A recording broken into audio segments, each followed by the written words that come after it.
Hello students, welcome to the new video of DK Goel Full Book Solution Series. So students, आज की book में हम करने वाले हैं कैश बुक चैप्टर का क्वेश्चन नंबर 12 बी। इससे पहले के क्वेश्चंस मैं पिछली वीडियोस में करा चुका हूं, जो कि आप क्लास 11 कैश बुक चैप्टर की प्लेलिस्ट से देख सकते हैं। तो चलिए स्टार्ट करते हैं। क्वेश्चन देखिए 12 B, enter the following transaction in 2 column cash book. तो यहाँ पे हमें 2 कॉलम कैश बुक के अंदर लिखना है। तो यहाँ पे 2 कॉलम कौन से होते हैं? पहला कॉलम होता है कैश का और दूसरा होता है बैंक का, वो हमने बना रखा है। अब देखो, जो कैश बुक होती है उसका रूल क्या होता है? उसका रूल होता है कि अगर पैसा बढ़ेगा तो डेबिट साइड में रिकॉर्ड करेंगे, मतलब इस साइड रिकॉर्ड करेंगे, और अगर पैसा कम होगा तो हम क्रेडिट साइड के अंदर रिकॉर्ड करेंगे, तो वो इस साइड आएगा। ठीक है, तो चलिए क्वेश्चन देखिए। पहली एंट्री है, देखो सारी एंट्रीज हो रही हैं दिसंबर के अंदर, तो हम क्या करेंगे? सबसे पहले हम कॉमन दिसंबर बनाएंगे, मींस 2024 दिसंबर, 2024 दिसंबर, ये हमने बना लिया। अब हम क्या करेंगे? पहली डेट से हम स्टार्ट करेंगे। फर्स्ट डेट को है started business with cash 5 lakh rupees. तो हमने बिजनेस स्टार्ट किया कब से? 5 लाख रुपए से। तो हम क्या लिखेंगे? सबसे पहले लिखेंगे जब बिजनेस स्टार्ट होता है, इट मींस पैसा पहली बार आ रहा है फर्म के पास। तो जब पहली बार आता है तो पैसा क्यों आता है? कैपिटल की वजह से आता है। तो हम क्या लिखते हैं? पहली बार हम बिजनेस के अंदर अगर पैसा आएगा तो हम लिखेंगे कैपिटल। तो मींस लिखेंगे हम फर्स्ट डेट को टू कैपिटल अकाउंट, और कितने रुपए आ रहे हैं हमारे पास? कैश आ रहा है कितना? 5 लाख रुपीस। बैंक में कोई भी पैसा नहीं आया तो बैंक को हम डैश कर देंगे। उसके बाद नेक्स्ट है सेकंड डेट को पेज इनटू बैंक 2,80,000। अब जो 5 लाख रुपए कैश में से आया था उसमें से 2,80,000 रुपीज हमने बैंक के अंदर जमा करा दिया। तो जब देखो बैंक के अंदर जमा कराएंगे तो बैंक बढ़ेगा, कैश कम हो जाएगा। तो ये कौन सी एंट्री हो गई? ये हमारी कॉन्ट्रा एंट्री हो गई। कॉन्ट्रा एंट्री ऐसी एंट्री होती है जो दोनों तरफ इफेक्ट करती है कैश बुक के। तो यहाँ पे देखो, अगर बैंक में पैसा जमा कराएंगे तो बैंक बढ़ जाएगा, ये बढ़ने वाली साइड है, और कैश कम हो जाएगा, तो ये कैश कम होने वाली साइड है। तो यहाँ पे हमने लिख दिया कैश को कम कर दिया। अब ये एंट्री कौन सी होगी? ये होगी कॉन्ट्रा एंट्री, इसको सी से मार्क कर दो। और सेकंड डेट को जहां कैश लिखा है वहां हम लिख देंगे बाय बैंक अकाउंट, और जहां पे बैंक लिखा है वहां हम लिखेंगे टू डेट को टू कैश अकाउंट 2,80,000 रुपीज। ठीक है, अब नेक्स्ट देखो थर्ड को purchase goods for 1 lakh, IGST 18%, payment made by cheque. अब देखो यहाँ पे हमें GST भी लगाना है। अब हमने परचेज करा है, अगर परचेज करेंगे तो पैसा जाएगा, जाएगा तो कौन सी साइड रिकॉर्ड करेंगे? क्रेडिट साइड में, क्योंकि कम होने वाली साइड यही है। अब इसके अंदर परचेज हो रही है तो हम लिखेंगे 3 को बाय परचेज अकाउंट। कितने रुपए की हम परचेज कर रहे हैं? हम परचेज कर रहे हैं 1 लाख की, और पैसा जा रहा है चेक से, तो हम लिखेंगे 1 लाख रुपीज बैंक के अंदर। ठीक है, अब इसके ऊपर GST लगना था। अब देखो, जो परचेज होती है उसके ऊपर GST कौन सा लगता है? परचेज पे जो हमारा GST लगता है वो होता है इनपुट। मतलब अगर कभी भी क्रेडिट साइड में कोई भी GST हमें लगाना है तो वो क्या होगा? वो होगा इनपुट। तो इट मींस यहां पे कौन सा GST लगेगा? यहां पे इनपुट IGST लगेगा। तो हम यहां लिखेंगे बाय इनपुट IGST लगाएंगे, क्योंकि यहां पे IGST लगाने को बोल रहा है। कितना परसेंट लगेगा? 18%। 1 लाख का 18% होता है 18,000 रुपीज। ठीक है, तो ये हमारा आंसर आ गया। अब नेक्स्ट देखते हैं फोर्थ को sold goods for 1,50,000, trade discount 20%। 1,50,000 का हम सामान बेच रहे हैं, उसके ऊपर 20% ट्रेड डिस्काउंट है। तो इसका 20% कितना होगा? 10% हो गया 15,000, जीरो हटा लेते हैं, और 20% हो गया इट मींस 30,000। 30 कितना आ गया? मतलब 1,20,000 रुपए का सामान जो है हमने सेल किया है, और इस पे भी 18% IGST है, और पेमेंट मिल गई हमें चेक के थ्रू। अब देखो, ये जो चेक है इसके बारे में अगर अभी इंफॉर्मेशन नहीं है, हमें पहले चेक करना पड़ेगा इस चेक को हमने बैंक में जमा कराया कि नहीं कराया। हम क्या करेंगे? आगे देखेंगे कि इस चेक के बारे में कोई इंफॉर्मेशन है कि नहीं है। अब आगे की एंट्रीज में इस चेक के बारे में कोई भी इंफॉर्मेशन नहीं है तो हम चेक को तुरंत जमा करा देंगे। अब हम इसको लिखेंगे, किस डेट को चेक मिला है? 4 डेट को। क्यों मिला है? क्योंकि सेल्स करी है, तो हम लिखेंगे टू सेल्स अकाउंट। कितने रुपए का चेक मिला है? 1,20,000 की, और इसके ऊपर लग रहा है IGST, वो लिखेंगे टू आउटपुट। जब हमारा डेबिट साइड में कभी भी GST आता है तो वो आउटपुट होता है, सेल्स पे जो GST लगता है वो आउटपुट होता है। और जब भी हम कोई चीज परचेज करते हैं या सर्विस परचेज करते हैं या गुड परचेज करते हैं तो जो टैक्स लगता है वो होता है इनपुट। ठीक है, तो यहां लगेगा आउटपुट IGST, आर्ट अकाउंट कितना है 18%, 18% इसका निकालेंगे तो 21,600 रुपीज आ जाएगा।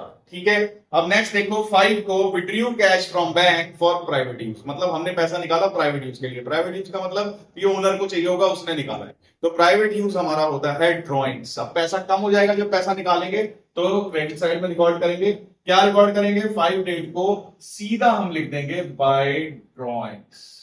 कितने रुपए निकाले हैं? 50,000 रुपीज। कहां से निकाले हैं? बैंक में से, तो हम बैंक के अंदर मार्क कर देंगे 50,000 रुपीज। ठीक है, फिर देखते हैं नेक्स्ट एंट्री 12th को sold goods to Kamala IGST 18% 2 lakh, मतलब 2 लाख का हमने सामान बेच दिया कमला को। और यहां पे कुछ भी नहीं लिखा, पैसा उसने दिया नहीं दिया। तो जब भी कभी किसी का नाम होता है तो एंट्री उधार में होती है, और उधार वाली एंट्री यहां रिकॉर्ड नहीं करी जाती कैश बुक के अंदर, क्योंकि यहां पे सिर्फ वही चीज रिकॉर्ड होगी। अगर पैसा आया तो पैसे का फ्लो रिकॉर्ड होगा, और अगर गया तो पैसा कम हुआ है इसलिए रिकॉर्ड होगा। तो यहां पे हम बस वैल्यू निकाल के रख लेते हैं, शायद आगे हमें पेमेंट इसकी मिलेगी। तो कितने रुपए का था? 2 लाख रुपए का सामान था, उस पर 18% IGST हो गया, तो टोटल कितना आ गया? 2,36,000। मतलब अगर हमें ध्यान रखना है, इससे हमें पैसा कितना लिखना है? 2,36,000 रुपीज कमला से लेना है फ्यूचर में, आगे क्वेश्चन अगर बोलेगा तो। चलो देखते हैं अब 14 को receive cheque from Kamala 1,48,000 discount allowed 2,000। अब देखो पैसा उससे हमने ज्यादा लेना था, पर उसने कम पैसे दिए। ऐसा भी हो सकता है कि वो 2 बार में पेमेंट कर दे, 3 बार में कर दे, जरूरी नहीं है सारी पेमेंट एक ही बार में होगी। तो यहाँ पे कितना पैसा मिला हमें? 148, 2,000 का बोल रहा है डिस्काउंट। तो डिस्काउंट को यहाँ पे इग्नोर कर दो, क्योंकि डिस्काउंट को तो हम लिखते नहीं है, जो पैसा हमको मिलता है हम वही लिखते हैं। तो 14 डेट को हमें कमला से चेक मिल गया। अब देखो यहाँ पे कहीं पे भी नहीं लिखा कि चेक को हमने डिपॉजिट किया है। तो जब तक ये बात नहीं लिखी होती, हम क्या करते हैं? हम आगे की एंट्रीज चेक करते हैं, कहीं आगे इस चेक के बारे में दोबारा इंफॉर्मेशन तो नहीं है, तो वही हम चेक करेंगे। 16 को एंट्री देखो नेक्स्ट वाली, उसमें लिखा है Kamla cheque endorse to Bala in full settlement of her account of 1,50,000। अब वो देखो वो चेक कितने का था? 1,48,000 का हमें कमला से मिला था, हमने उठा के बाला को दे दिया, उसको हमने देने थे 1,51,000। हमने कहा फुल सेटलमेंट होगी और पैसे नहीं देंगे। तो देखो चेक आया, चेक हमने रख रखा था, चेक उठा के किसी और को दे दिया, बैंक गए ही नहीं, तो हमारे बैंक के अंदर पैसा नहीं आएगा। मींस यहाँ पे एंट्री फिर से नहीं होगी, क्योंकि पैसे का फ्लो हुआ ही नहीं, पैसा तो आया ही नहीं, हमने सीधा ही चेक किसी और को दे दिया। तो ये दोनों एंट्री खत्म हो जाएगी, 14 और 16 दोनों ही रिकॉर्ड नहीं करी जाएंगी। अब नेक्स्ट देखते हैं 29 को पेड रेंट बाय चेक। अब यहाँ क्या हो रहा है? रेंट में पैसा जा रहा है, जा रहा है, तो कौन सी साइड रिकॉर्ड करेंगे? क्रेडिट साइड में रिकॉर्ड करेंगे। लिखेंगे 29 को बाय रेंट अकाउंट। यहाँ पे देखो CGST SGST नहीं लगा है, तो हम नहीं लिख पाएंगे। कई बार क्या होता है, क्वेश्चन पर्टिकुलर एंट्रीज में CGST SGST देता है, तो आपको सिर्फ उन एंट्रीज में लगानी है। अगर क्वेश्चन स्टार्टिंग में बता देता है कि भैया CGST SGST लगाओ, तो फिर हमें हर चीज पे CGST और SGST लगानी होती है। GST में ये दोनों तरीके के क्वेश्चन आ सकते हैं, जहां पे पॉइंट वाइज लिखा हुआ है वहां पॉइंट वाइज लगाओगे, जहां पे स्टार्टिंग में दे दिया वहां पे फिर आपको सब जितने भी गुड्स एंड सर्विसेज आप परचेज कर रहे हो आपको सब पे लगाना है। तो यहाँ स्टार्टिंग में नहीं दे रखा था, यहाँ पॉइंट के अंदर दे रखा था, तो हम रेंट पे GST नहीं लगाएंगे। ठीक है, तो कितने रुपए का रेंट है? 10,000 रुपए बोल रहा है, चेक से दिया है, तो बैंक के अंदर 10,000 रुपए मार्क कर दो। उसके बाद नेक्स्ट है 30 को deposited into bank balance of cash in excess of 25,000। बोल रहा है 25,000 से ज्यादा जितना भी पैसा है सारा बैंक में जमा करा दो, 25,000 ही रोकना है। तो इट मींस क्या होता है, जब ये रोकने वाली बात करता है तो इसका मतलब ये होता है कि ये है by balance CD। Balance CD का मतलब क्या होता है कि 25,000 रुपए ही रहने चाहिए 30 तारीख को आपके पास, बाकी सारे पैसे जब बैंक के अंदर जमा करा देंगे। अब वो जो पैसा कितना बैंक में जमा होगा वो कैसे पता लगेगा? उसके लिए अब हमें क्या करना पड़ेगा? इसका टोटल करके आंसर निकालना पड़ेगा। तो इसका टोटल करते हैं, इसका टोटल आ रहा है 5 लाख, तो 5 लाख टोटल आ गया। अब यही वाला टोटल हम दूसरी साइड शिफ्ट कर देंगे, 5 लाख का 5 लाख इधर आ जाएगा। 5 लाख में से हम 25 और इन दोनों को माइनस करके हमारे पास जो पैसा बचेगा वो होगा 1,95,000। उसको हम बैंक के अंदर जमा करा देंगे। बैंक में जमा करने के लिए कॉन्ट्रा एंट्री करनी पड़ेगी, कैश से कम हो गया, बैंक के अंदर वो जमा हो जाएगा, तो बैंक में बढ़ा दो। ये हो गई कॉन्ट्रा एंट्री, C से मार्क कर देंगे, कैश वाले को बैंक से मार्क करेंगे, मतलब लिखेंगे बाय बैंक अकाउंट, डेट है इसकी कितनी 30, और जो बैंक के अंदर लिखा है उसको मार्क करेंगे टू कैश अकाउंट। ये भी हमारी कॉन्ट्रा एंट्री होगी 30 डेट को। ठीक है। अब ये हमारे पे कैश का आंसर हमारा यहाँ आ चुका है।